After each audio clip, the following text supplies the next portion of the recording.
I have written and emailed several people about this. I have been seeking answers or an explanation or even a wild guess since 2006, and I never hear anything. I thought maybe you may find some interest in this story. One afternoon in the summer of 2000, as I was cleaning the inside of my M1 tank after returning from the field, I received a phone call from my wife, now ex. She sounded a bit rattled and nervous.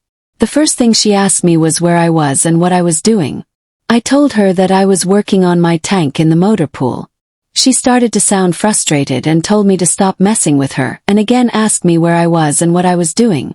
I again told her exactly where I was and what I was doing. Because we did not yet have the technology and cell phones that we do today, I had her talk to the gunner on my tank.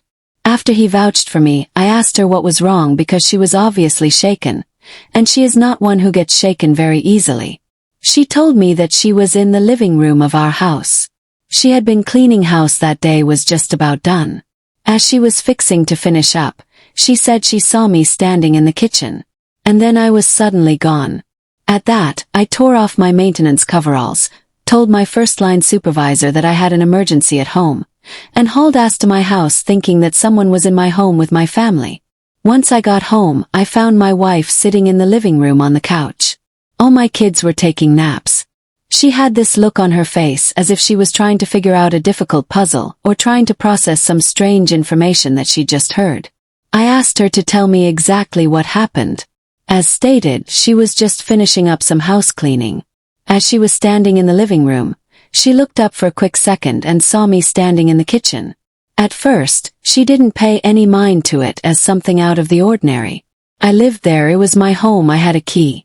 Why would I not be in my house? But then just as soon as she looked down within that split second, she remembered that I was at work and was not normally home at that time. She didn't remember me coming in. And she didn't remember hearing my loud pickup pull up in the drive. She also felt that something was not normal but couldn't put a name to what she felt. So, she immediately looked back at me, and saw that I was wearing my maintenance coveralls outside of the motor pool, something even she knew was against Army regulations, and knew that I would never wear those out of the motor pool. She also noticed this blank stare on my face. She said I stared at her with a slightly gaped open mouth and my eyes were wide open and never blinked. She said I held direct eye contact for a few seconds before I turned to walk into my boys' bedroom where at that time they were taking a nap. She was frozen with fear and was unable to immediately follow me. When she was finally able to move, she ran to my boys' room and found that they were still asleep, and I was nowhere to be seen. First, she said she never heard my pickup pull into the drive and never saw me walk in, but there I was in the kitchen. I would have had to have walked past her or come into the back door of the house, which can clearly be seen from the living room. Second, I was wearing exactly what I was really wearing at the time she saw me. And third, she said I was nowhere to be seen after she ran into my boys' room. There are no other ways into or out of the house other than the front and back door. The window in my boys' room did not open and was in fact nailed shut and it not been tampered with at all. Also, I considered that she might be messing with me. But my ex-wife was not much of a joker. She would never joke about something like this. Fast forward a few years to 2006. I had already been to Iraq and back, got out of the army, divorced, and was then a Killeen, Texas police officer. I was dating a girl who lived in Wichita Falls, Texas. One night, I assisted an officer in what is called a felony takedown. In other words, this officer had stopped a car he knew had a wanted, violent felon in it. After the arrest, I got back into my patrol car to resume my patrol duties. As I was getting into my car, my phone started to ring. It was my girlfriend, who, by the way, is also now an ex. The first words out of her mouth were, "Where did you go?" I asked her what she was talking about. She said she saw me standing in her living room. She walked out of her bedroom and saw me standing there. Just like with my ex-wife, I had the blank look, gaped open mouth, and held an eye-to-eye stare for several seconds before walking away. She said I walked into the bathroom in the hallway of her house. She also told me that I was wearing exactly what I was really wearing at that time. I was wearing my police uniform. This time I was holding a shotgun. At first, I thought maybe she had talked my ex-wife but quickly dismissed that idea for several reasons. First of all, my ex-wife hates me and everything about me, and that includes anyone having anything to do with me.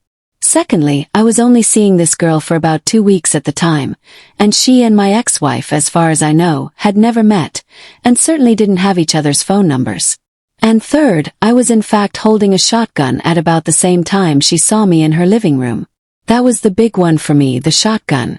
I had used it during the felony takedown.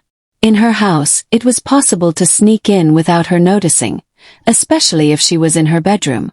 But there were no windows or exit doors in this bathroom, as it's right in the middle of the house.